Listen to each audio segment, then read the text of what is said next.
Okay, now I will share my opinion about the mosi. For to do, I will explain about the background of problem. Essentially, every individual is entitled to enjoy the basic right of welfare in the term of health, but unfortunately, not every individual is able to enjoy this because of their decision to still choose doing certain personal choice activity that causes them to get certain significant harm toward their basic right. Relate to that principle, it has been being a set general knowledge that every year the number of casualty of death because of smoking activity like cancer, heart attack, and failure of pregnancy keeps on increasing. Those serious diseases that are related to smoking activity are not only taking away the society right over health, but even their basic right over their precious life. It's not like the government in the status quo did not do something about it. The government has already done several preventive and limitation efforts like giving warning and education to inform the society about the dangerousness of smoking, increasing the tax of cigarette and giving regulation of smoking room or smoking in certain public place like in mall, hospital, but all of government efforts in the status quo have been proven violent and ineffective to decrease the number of casualties that happen because of smoking activity. All of those casualties still happen because even though the government has done so many efforts to stop people from doing smoking activity, but when and then sometimes the government still makes regulations that allow the cigarette company to produce and sell the cigarette to the society and even still allow the society to choose personal choice of smoking, it would only make it to become not clear on which policy about smoking that the government want to be implemented, either to stop cigarette consumption among the society or to let the society to still consume cigarette. Since there is no consistency between the government policies, thus all of these numbers of casualties because of smoking activity in the status quo still happening and even increasing. This number of casualties are not just number. This number is represented someone's life. It could be somebody's mother, it could be somebody's father, it could be somebody's brother or sister. This number are human life and it would be the government obligation to ensure the protection of the life of its citizen. Since human life is very precious and valuable, that's why the government should do something immediately to solve this. That's why we should ban smoking as a faster and immediate solution. Now, I'm going to define this motion by saying that what we mean by banning smoking in here is we are going to make smoking as an illegal activity. It means every perpetrator of smoking will get retributive approach in the form of a 3 until 6 month jail sentence. The duration of the jail sentence will depend on the gravity of his or her own violation when consuming the cigarette. If he or she smoke alone, then probably he or she would only got 3 months imprisonment. But when he or she felt the right of health of other of people by smoking in front of them, then most likely he or she will get maximally a 6 month imprisonment. But we would say that our model of retributive approach is mutually exclusive. With the restorative or rehabilitative approach, it means it should also be integrated with a restorative model, or the convict should also get rehabilitation during his retributive duration in the prison in order to prepare the convict to be integrated back to the society. Next, the objective of this motion is to provide the basic right of health and life for the society. As the Prime Minister of the affirmative side of the House, I have 2 points of contention that I'm going to analyze. First point, why every personal choice activity that possesses the potential to create significant harm toward the practitioner should also be able to be rewarded retributive approach that in our model of proposal would be integrated with restorative approach. Second point, why our model of proposal will be effective to reduce the number of smoking casualties and at the end can promote and provide the basic right of health to the society. Now let's move on to first point of contention. Why every personal choice activity that possesses the potential to create significant harm toward the practitioner should also be able to be rewarded retributive approach that in our model of proposal would be integrated with restorative approach. First layer, the principle of criminal and justice system. It is true that every retributive sentence that is given to be convict is employed because the convict had already perpetuated an activity that violated and took away the basic right of other individual. That is why the retribution principle, which started that what you get is what you did, is given to this person as a form of punishment of what he had already done. But under the principle of criminal and justice system, the system of retributive sentence is not only exclusive to be rewarded to a person who had already violated the right of other person. At some level of urgency of priority, retributive sentence can also to be given to a person who chose to do personal choice activity that possesses the potential to create significant harm toward the basic right of himself.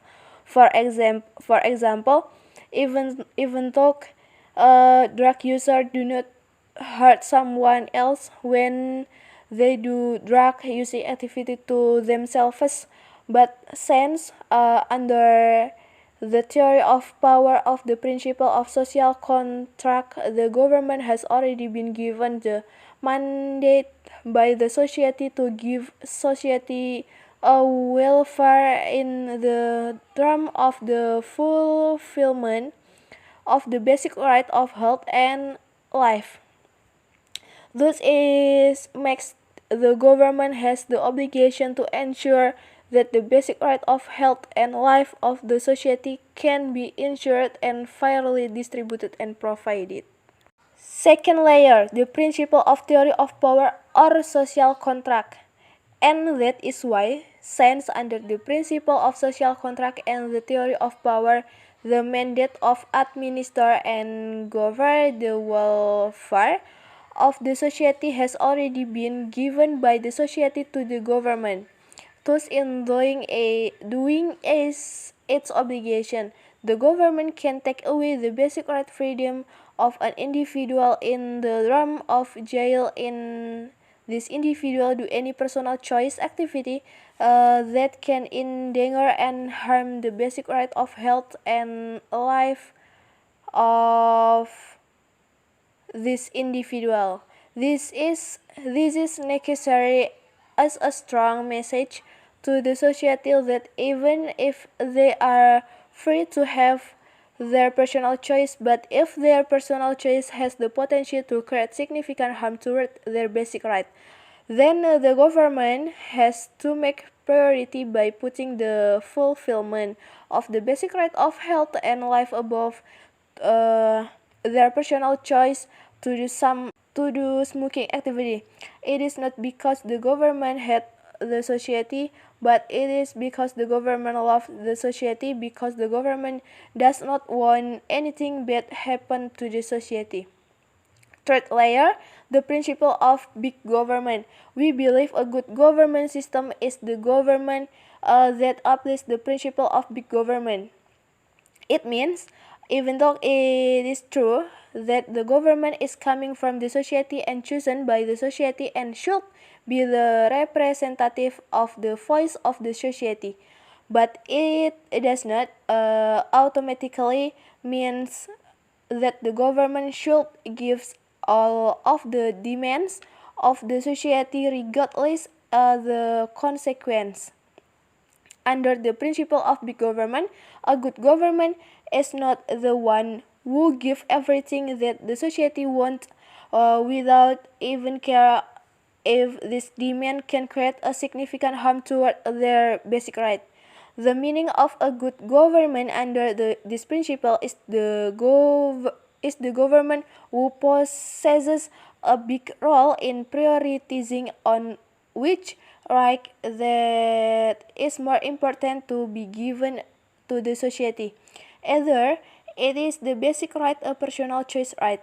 We believe that the basic right of health and life is a non-derogable right that should be more prioritized by a good government, and the personal choice right of smoking activity is a derogable right that should be less prioritized by the government for the sake and the safety of the society.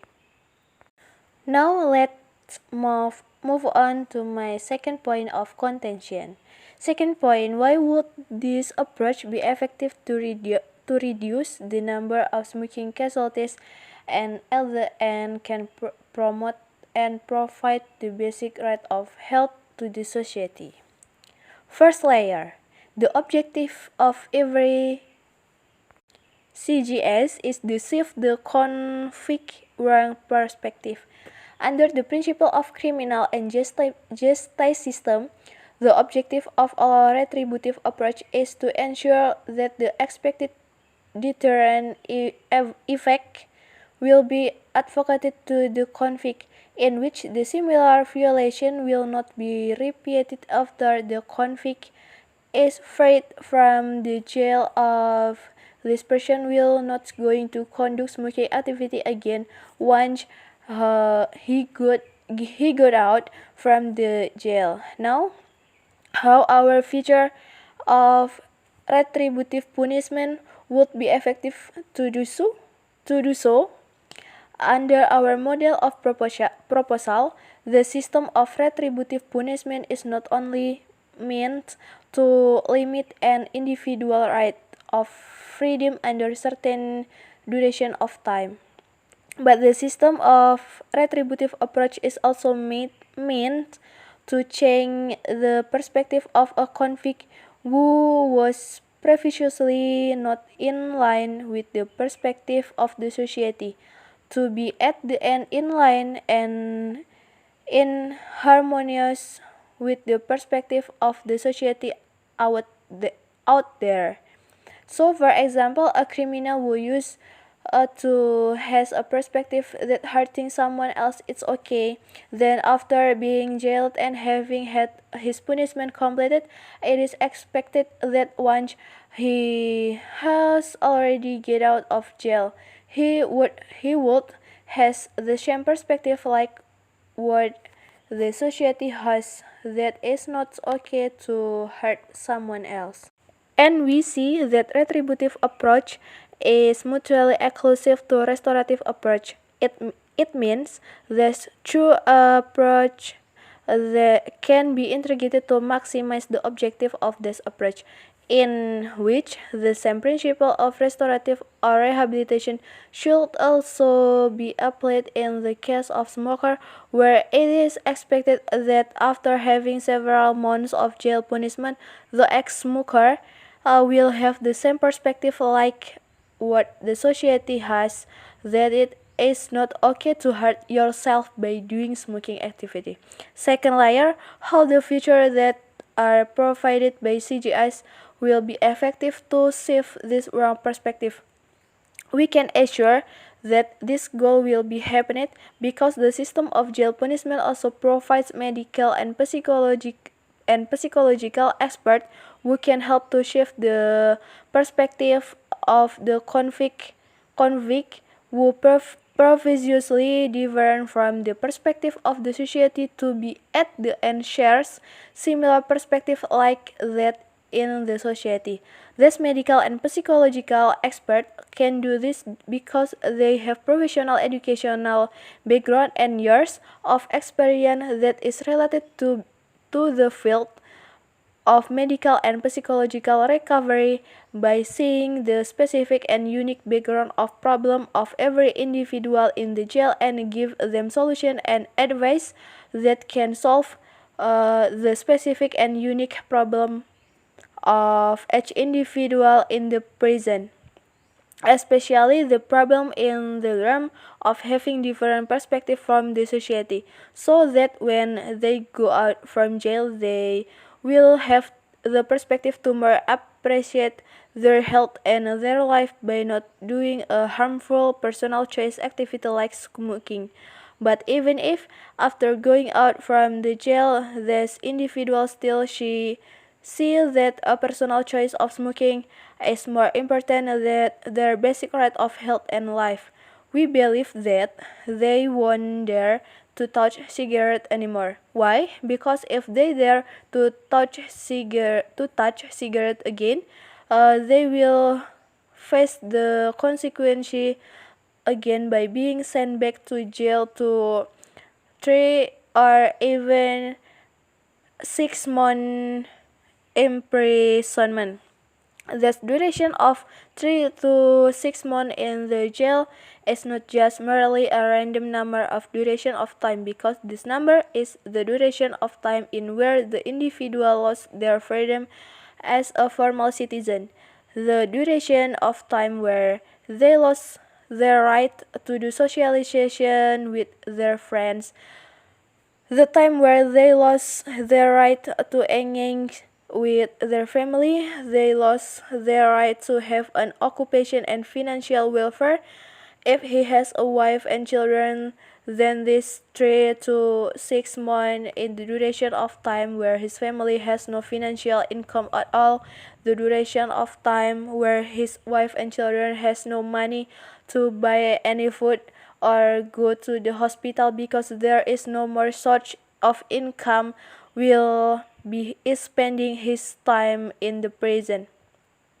To put it simple, he lost his right as a normal citizen for 3 until 6 months, and there is no guarantee that after going out from the jail he will get his right to get occupation again, because usually there is no company that want to accept someone who already has an imprisonment record in the jail. This will make him too unable to get his welfare back again. Even if he were to get a job, it would probably only a small financial informal job. Example, he may end up only being a tukang tambal ban or cilok seller or es dogen seller or even tukang beca, because there is no single company that want to accept him anymore because he already has criminal record in the jail. This consequence will make him to think thousand times before he dare to touch cigarette again, because if he dare to touch cigarette again, he will has to face similar consequences again that will ruin his future. his welfare and his family. That is why even if after going out from jail he still wants to do some smoking activity again. But after thinking of this consequence, he will not even dare to touch cigarette anymore, and the government success to ensure that every society can still get their basic right of health and life. And now I will share a conclusion about my opinion. Since I have already proven why it is significantly imperative and sustainable for the government to ban smoking by giving retributive sentence that it's integrated with rehabilitation approach to the society who still do smoking activity, that is, we can conclude of banning smoking is justifiable and effective to reduce the number smoking casualties, and the end can promote and provide the basic right of health for this society.